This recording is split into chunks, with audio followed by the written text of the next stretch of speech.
30 বছরেরও বেশি সময় পর হারিয়ে যাওয়া মাকে খুঁজে পেয়েছে এক যুবক। এই পতিতাপল্লী তার মায়ের ঠিকানা। আবার পরিচয় ছাড়া যে ছেলেটির জন্ম, তাকে ছোটবেলায় বিক্রি করে দিয়েছিল পতিতাপল্লী সর্দারনি। এত বছর পর এই ছেলে তার হারিয়ে যাওয়া মাকে খুঁজে পেয়েছে। আজ সেই ছেলে তার মায়ের সাথে দেখা করতে আসছে। এই দুর্লভ মুহূর্তটি আপনাদের সামনে তুলে ধরার জন্য আমরা লাইভ করছি।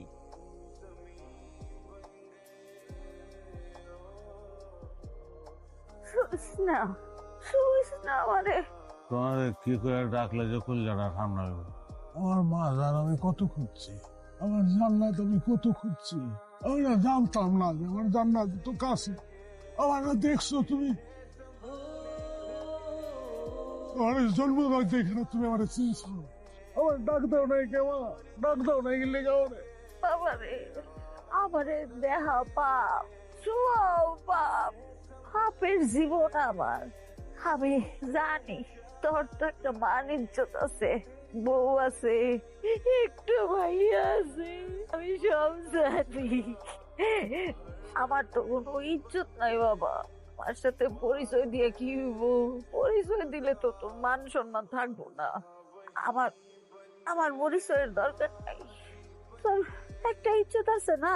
মানুষের যাওয়া কইতো বেজন না করতে যাবো, মানুষের কইছে দেখে বুঝছি মানুষ বেজন্ম হয় না। মা যার মা আছে কোনোদিন বেজন্ম হয়? মা বেজন্ম হয় না, বেজন্ম হয় না।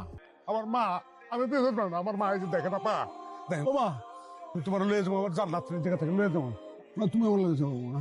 আমার কোনো জাত নাই, কুল নাই, পরিচয় নাই। তুই আমার নিয়ে কই যাবি? সমাজের কোন হানে দাঁড়াবি? ও মা তুমি জানো না মার জাত লাগে না তো, পড়ালেখা করো নাই তো। আমি জানি মার জাত লাগে না।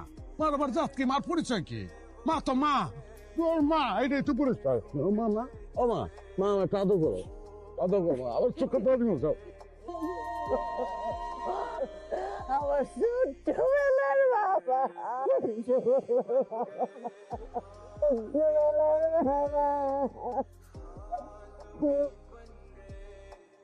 মা, বাবার সাথে এই মহিলাটাকে? তিনি আমাদের মা, তোমার দাদি।